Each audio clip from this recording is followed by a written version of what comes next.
Entonces, en la sesión de hoy vamos a resolver dos ejemplos.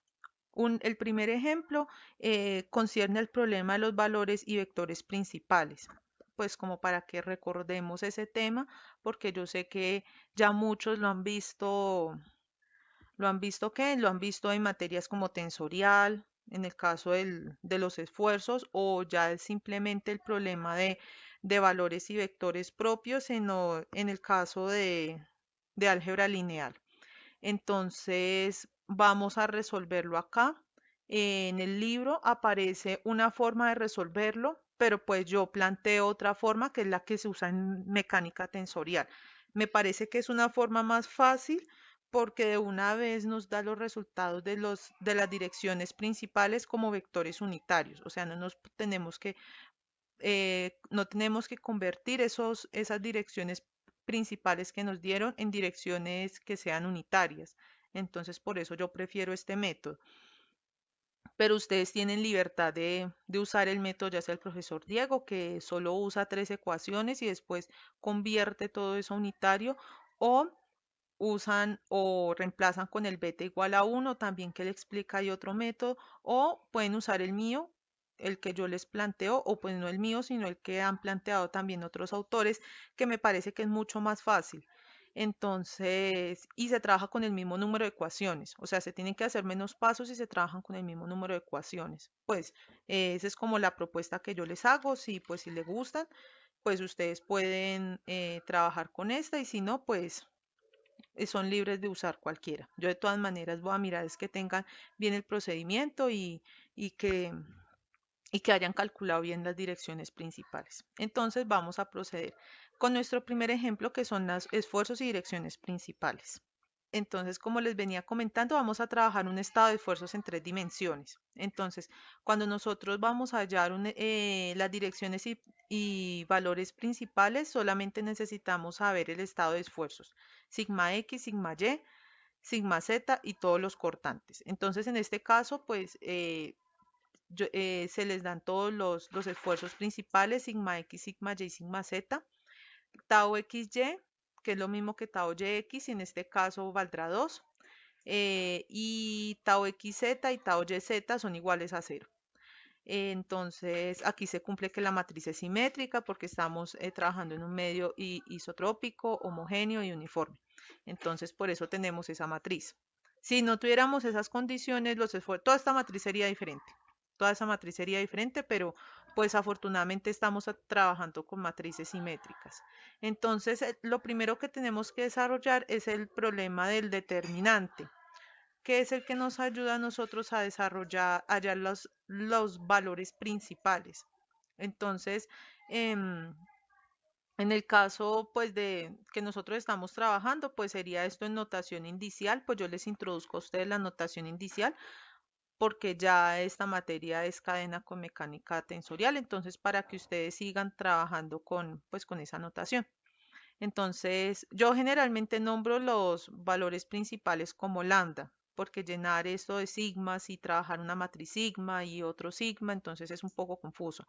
Pero ustedes pueden trabajar como lo deseen.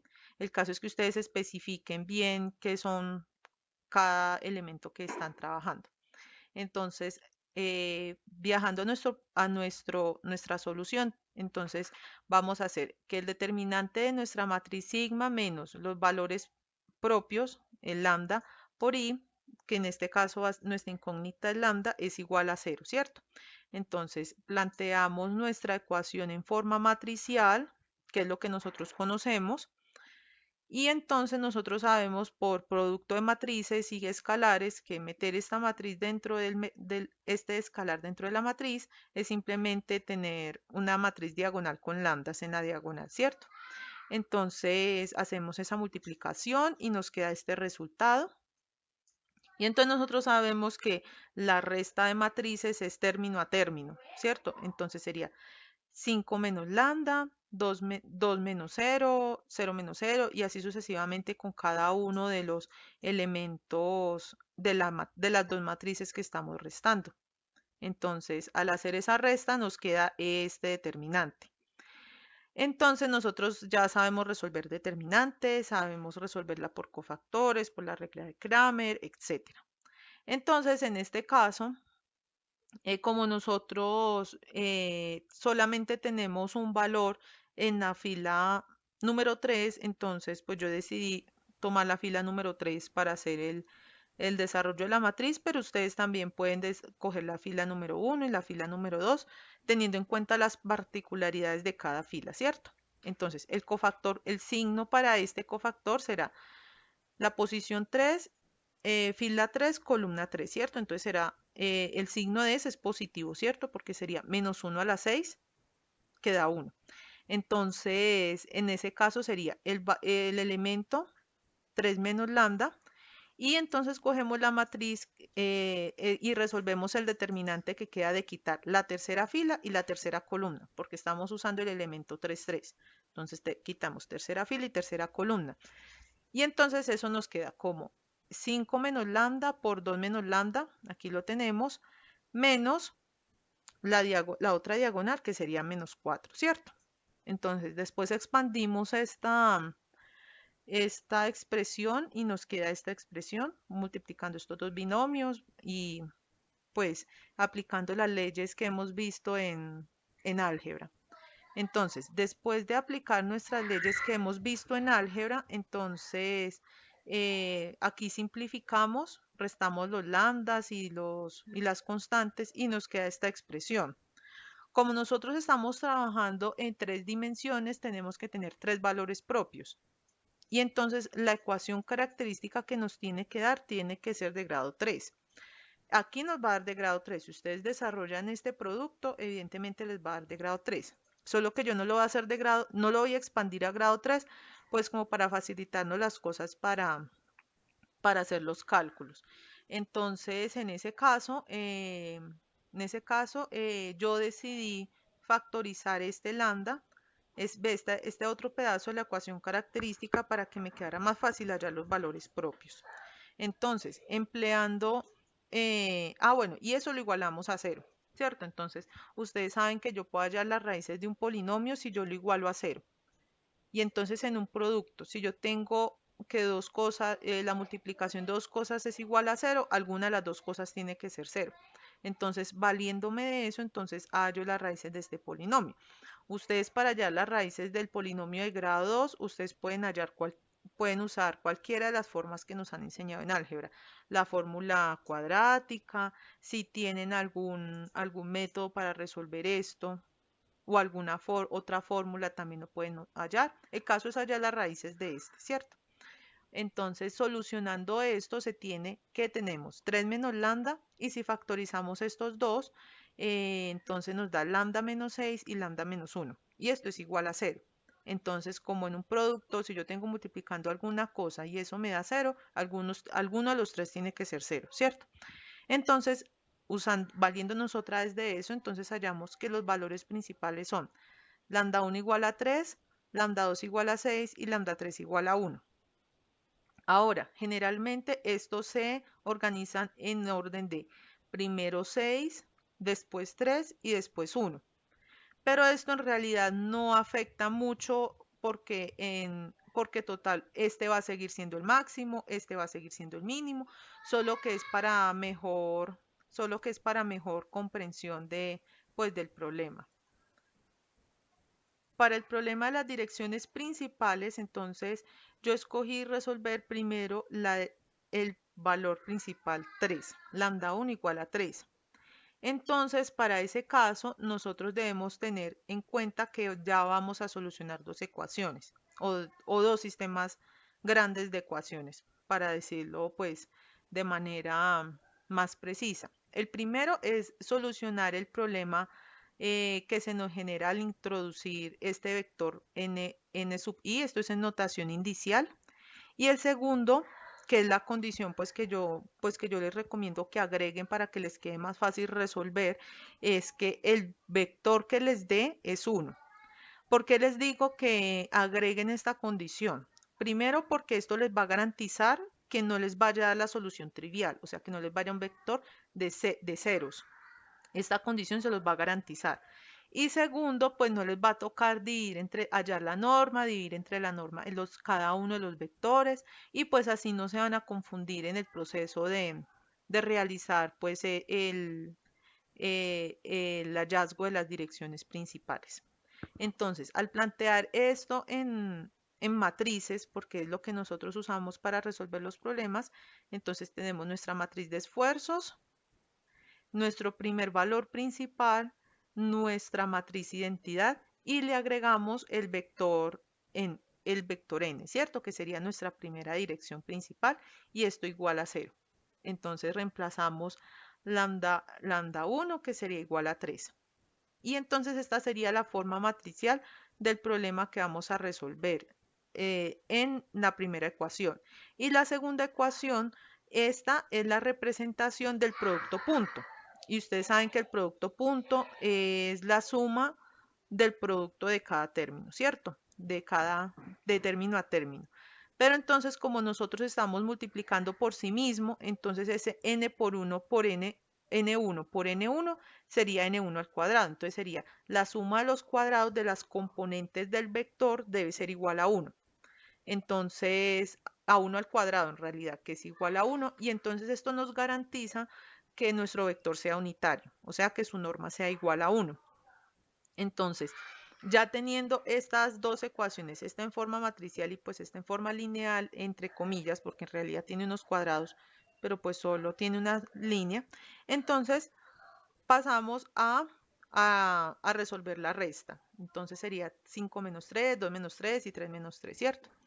Entonces, haciendo esa resta, obtendríamos esta matriz. N, nuestro vector n y esto sería igual a 0.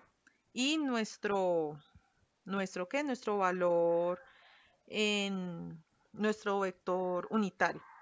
Entonces, como nosotros sabemos resolver son sistemas de ecuaciones, o pues yo les recomiendo que planteen el sistema de ecuaciones. Entonces, planteando el sistema de ecuaciones, entonces cogemos la primera fila y la primera columna. Entonces sería 2n1 más 2n2, pues más 0n3, queda igual a 0 y esto es igual a 0, al primer 0 de este vector, ¿cierto? Cogemos la segunda y sería 2n1 menos n2 más 0n3 y esto es igual al segundo 0 de este resultado. Y pues en la ecuación 3 tendríamos 0n1, 0n2 y 0n3 y eso evidentemente nos da 0 igual a 0, o sea que ahí no existe ecuación. Y planteamos nuestra cuarta ecuación, que en este caso se convertiría en la tercera, entonces sería n1 al cuadrado más n2 al cuadrado más n3 al cuadrado y esto es igual a 1. Entonces, si nosotros resolvemos estas dos ecuaciones, nos va a dar que n1 es igual a n2 y es igual a 0. Entonces nosotros cogemos ese 0 que hallamos y lo reemplazamos en la tercera ecuación para poder facilitar el hallazgo de n3 y porque es la única manera en este caso de hallar n3. Entonces 0 al cuadrado, reemplazando este 1 y este n2, entonces nos quedaría 0 al cuadrado más 0 al cuadrado más n3 al cuadrado y esto es igual a 1. Ahora, en este caso n3 es igual a más o menos 1. ¿Por qué? Porque ustedes cuando ustedes sacan la raíz cuadrada de un número, ustedes en realidad están obteniendo dos números, uno positivo y uno negativo. ¿Por qué? Porque ustedes saben que el producto de dos números negativos me da uno positivo y el producto de dos números positivos me da un positivo. Entonces, como yo tengo dos opciones en realidad, entonces n3 también va a tener dos opciones, que será más o menos 1. Y entonces así obtenemos nuestro vector principal o nuestra dirección principal n1. Entonces sería 0 por n1, por el caso de n1, n2 igual a 0 y n3 sería más o menos 1. Entonces, en el caso de la segunda dirección, tenemos que le asignamos el segundo valor propio, que en nuestro caso es 6, ¿cierto? Porque nosotros no lo organizamos. Entonces, lambda 2 es igual a 6. Entonces, este es en forma tensorial, pues como para saber cómo se desarrolla el problema en forma tensorial y en forma matricial, que es lo que a nosotros nos interesa. Entonces cogemos la matriz de esfuerzos menos ya el segundo valor propio, ¿cierto? O el segundo esfuerzo principal. Nuestra matriz identidad, nuestro vector n y es igual a 0. Y entonces en ese caso reemplazamos a 6. Reemplazamos a 6, que sería nuestro segundo valor principal. Y entonces tendríamos en forma matricial nuestro planteamiento en cuanto al estado de esfuerzos y nuestro planteamiento en cuanto al vector que nosotros queremos que nos dé, el vector unitario. Ahora, si ustedes resuelven el problema y no usan esta ecuación, está mal, posiblemente no, a excepción de que les dé 1 de 0, 0, 0. ¿Listo? ¿Por qué? Porque se supone que los vectores principales a uno le indican que en realidad el sistema giró. Ustedes saben que este tema de valores y vectores principales, como ustedes los pudieron ver en tensorial, eso les da es una transformación también de un sistema, ¿cierto? En el que los esfuerzos principales están localizados en la diagonal y no existen esfuerzos de cortante. Entonces, y de todas maneras les tocaría hallar la magnitud del vector y ustedes saben que si yo divido entre 0, van a tener un problema. Por eso es que se le impone esta condición. Porque si ustedes solamente solucionan este problema, en alguna ocasión les va a dar el vector 0, 0, 0. Y entonces ustedes no lo pueden volver un vector unitario, que es en el que generalmente se trabaja en mecánica de sólidos. Ahora, teniendo en cuenta esta condición, entonces ya vamos a proceder a hacer la resta. Entonces entramos 5 menos 6, 2 menos 6 y 3 menos 6. Y entonces haciendo esas restas, pues nos dan estas diagonales negativas. Y conservamos pues los tau xy, nuestro vector n, y esto igual a 0. Y nuestra condición de vector unitario. Ahora, nosotros organizando todo este arreglo matricial en un sistema de ecuaciones, pues obtenemos que menos 1 menos n1 más 2n2 igual a 0, menos, entonces quedaría 2n1 menos 4n2 más 0n3, que sería este caso, y menos 3n3, que sería la tercera ecuación, y esto es igual a 0. Y la cuarta ecuación que ustedes ven acá es la condición de n1, pues de que sea unitario, ¿cierto? Ahora, como ustedes pueden ver en este arreglo, que ya es más completo, ustedes pueden ver que tenemos 3 ecuaciones y 4 incógnitas. ¿Esto qué quiere decir? Que nosotros podemos desechar una de esas ecuaciones. ¿Yo cuál les recomiendo que desechen? Cualquiera que esté involucrada con la matriz. Y dejar esta, que es la que nosotros le imponemos al sistema. Conservar siempre esta y quitar cualquiera pues, de estas ecuaciones. Entonces yo en este caso decidí quitar la segunda ecuación, porque la tercera ecuación de una vez me da información sobre N3, N1 y N2 aquí lo puedo despejar fácilmente, pues aquí hay un 1 y pues esta es la condición que yo le impongo, entonces no la quito definitivamente. Entonces, trabajando con la ecuación 1, 3 y 4, entonces tomamos la ecuación 3 y despejamos de aquí N3. Entonces en este caso N3 nos va a dar igual a 0.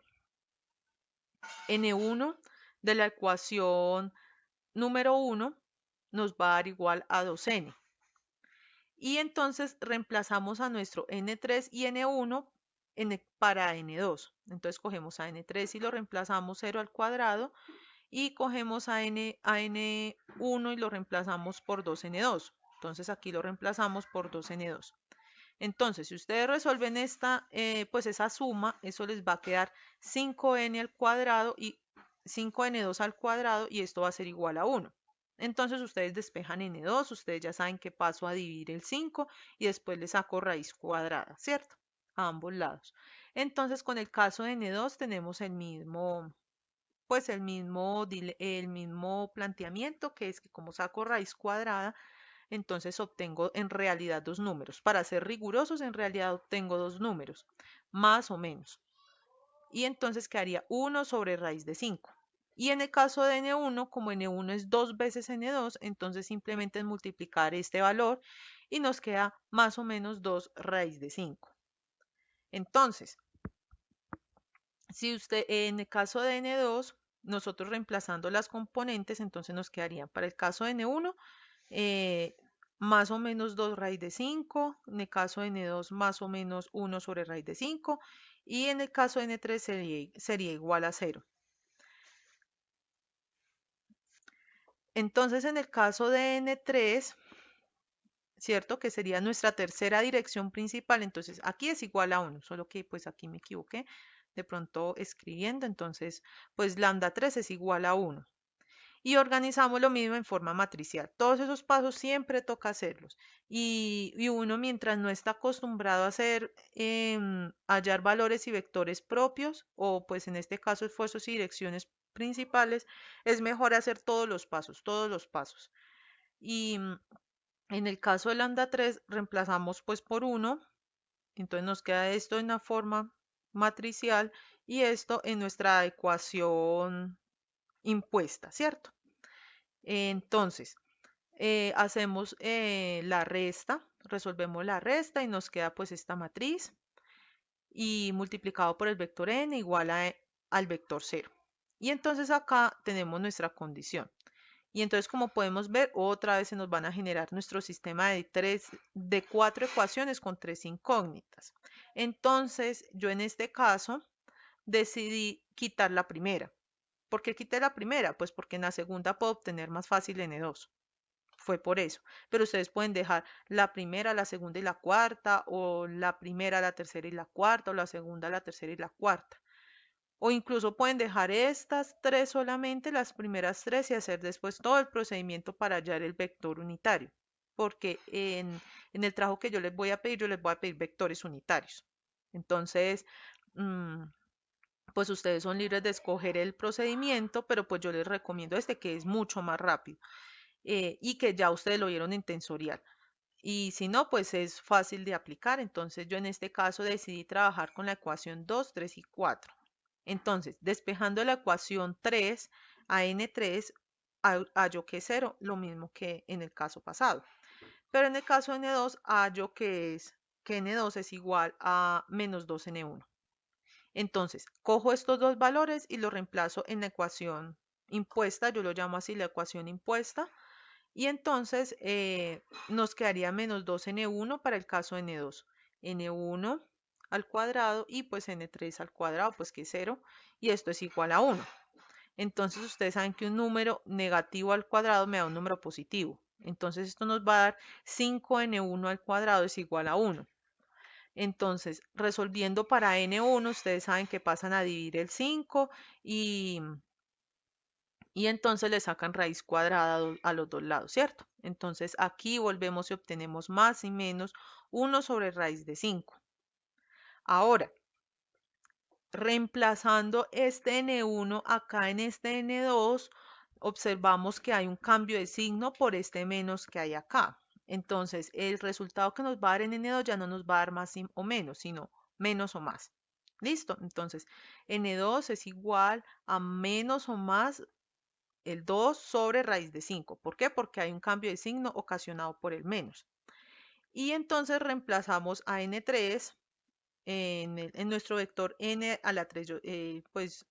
Yo lo llamo así como para la mayor comodidad, pero ustedes los pueden organizar en una tablita, bien organizadito, como les quede más fácil. Entonces reemplazan n3, reemplazan n2 con sus signos ya alterados y a n1 pues con el más o menos. Entonces esa es como la solución que tenemos para nuestro sistema de valores y vectores propios, aplicados a esfuerzos y direcciones principales. Vamos a resolver el ejemplo del círculo de Moore y entonces vamos a considerar primero nuestro estado de esfuerzos. Entonces vamos a tener a sigma x igual a menos 1 pascal, sigma y igual a 2 pascales y tau xy igual a menos 3 pascales. Entonces, en este caso no vamos a requerir organizarlo en un arreglo matricial, entonces por eso se dan de una vez listados. Entonces, para este caso tenemos que encontrar los esfuerzos y las direcciones principales empleando el círculo de Moore. Entonces, en este caso, empleando las fórmulas que hayamos encontrado para sigma 1 y sigma 2, Entonces empleamos las que habíamos visto pues con anterioridad en las presentaciones pasadas. Reemplazamos los valores de sigma x y sigma y y tau xy vistos con anterioridad, respetando los signos, y realizando estas operaciones matemáticas encontramos que sigma 1 es un medio más raíz de 45 sobre 2 pascales, que en su formato decimal equivale a 3.85 pascales. Y para sigma 2 tenemos que es un medio menos raíz cuadrada de 45 sobre 2 pascales, que en nuestro caso será menos 2.8541. Observemos que aquí sigma 2 es negativo, no hay problema con eso. ¿Por qué? Porque lo importante es que sigma 1 sea mayor que sigma 2. Ahora, empleando las fórmulas que estábamos manejando, también podemos hallar un tau máximo. En este caso, el tau máximo se representa por sigma x menos sigma y medios al cuadrado más tau xy cuadrado, y esto coincide con el radio del círculo de Moore. En este caso nos da 3.35 pascales. Ahora, algo que debemos tener mucho cuidado, lo que debemos tener mucho cuidado es en hallar los ángulos en los que se desarrollan sigma 1 y sigma 2, es decir, los ángulos de los vectores principales o de las direcciones principales en las que se desarrollan nuestros esfuerzos principales. Entonces, al reemplazar nuestros valores listados antes, que se ven acá como menos un medio, 2 y menos 3 pascales, lo reemplazamos en nuestra fórmula y hallamos que nos queda menos 6 sobre menos 3. ¿Esto qué nos indica? Que el ángulo está en el cuarto cuadrante, o sea, nuestro elemento está en el tercer cuadrante, perdón. En el tercer cuadrante, entonces esto es igual a 2. Entonces, nosotros, ¿cómo hallamos ese ángulo? Entonces, primero obtenemos que 2 teta 1 es igual a tangente inverso de 2. Pero, si nosotros vamos a nuestro gráfico, vemos que nuestro punto A, o sea, sigma x menos sigma x, tau xy, está ubicado, como se los había dicho anteriormente, en nuestro tercer cuadrante, ¿cierto? Entonces, vemos que uniendo los puntos O y A y midiendo el ángulo en el sentido de las manecillas del reloj, ese ángulo 2 teta 1 no será simplemente tangente inverso de 2, porque ese nos dará un ángulo menor de 90 grados, sino que será todo este ángulo. Entonces, ¿cómo hallamos todo ese ángulo de 2 teta 1? Será 180 grados más el ángulo que está acá, que este ángulo que está acá sí es tangente inverso de 2. Entonces sumamos 180 más el tangente a la menos 1 de 2, que es 63.43 grados, y eso nos da 243.43 grados. Ahora, ese ángulo, recordemos que como nosotros lo obtuvimos del círculo de Moore, es un ángulo doble. Entonces, al ser un ángulo doble, entonces lo dividimos entre 2 para poder obtener nuestro teta 1. Entonces, al dividirlo entre 2 nos da 121.72 grados, y este va a ser el ángulo de nuestra primera dirección principal, o sea, el ángulo en el que se desarrolla nuestro esfuerzo principal, sigma 1. Ahora, para el caso de teta 2 hacemos algo similar. Como el ángulo teta 2 se halla buscando el ángulo que une a los segmentos OA y el punto en el que se desarrolla el sigma 2, ese es el ángulo que se busca en el sentido de las manecillas del reloj. Entonces vemos que ese corresponde al ángulo más pequeño, y entonces simplemente sería sacar tangente a la menos 1 de 2 y sería 63.43 grados. Ahora, ese 2 teta 2, como nosotros lo cogimos del círculo de Moore, nosotros estamos hallando todos estos ángulos con respecto al círculo de Moore, entonces toca dividir ese ángulo entre 2 para poder hallar el ángulo en el que se desarrolla nuestro esfuerzo sigma 2 o nuestro esfuerzo mínimo. Entonces teta 2 es igual a 63.43 grados sobre 2 y es igual a 31.72 grados. Entonces, como podemos ver en el círculo de Moore, entonces nuestro punto A no está localizado donde yo se los había colocado, sino acá en este caso. ¿Por qué? Porque nosotros debemos respetar los signos al graficar nuestro círculo de Moore. Entonces debemos tener en cuenta a nuestro sigma x, tau xy y a nuestro sigma y, menos tau xy. Entonces, esa forma de graficar el círculo de Moore es como una receta. Nosotros nos tenemos que aprender que primero que tenemos que localizar a la pareja sigma x, tau xy, sigma y, menos tau xy, luego trazar una recta. Esa recta va a ser una intersección con el eje sigma n, y entonces en ese punto en el que se chocan esas dos líneas, entonces lo vamos a llamar nuestro O. Entonces, al localizar nuestro O, vamos a hallar automáticamente nuestro radio, que será la distancia entre O y el punto A o el punto B, ¿cierto? Entonces, después trazamos una circunferencia y el corte de esa circunferencia con el eje sigma sub n va a corresponder a sigma 1 para el esfuerzo mayor y sigma 2 para el esfuerzo menor. Y leyendo en el sentido de las manecillas del reloj y teniendo como referencia nuestra recta OA, o sea, la recta que une al centro de la circunferencia con el punto que está representado por la pareja sigma x, tau xy, entonces podemos encontrar los diferentes ángulos dobles que desarrollan cada uno de los esfuerzos de interés, ya sea sigma 1, sigma 2, tau mínimo o tau máximo.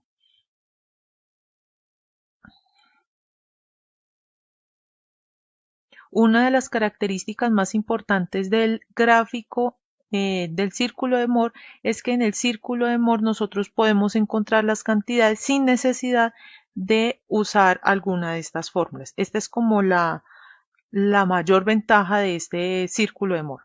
En este caso, nosotros solo tenemos que localizar a sigma x, tau xy y a sigma y, menos tau xy.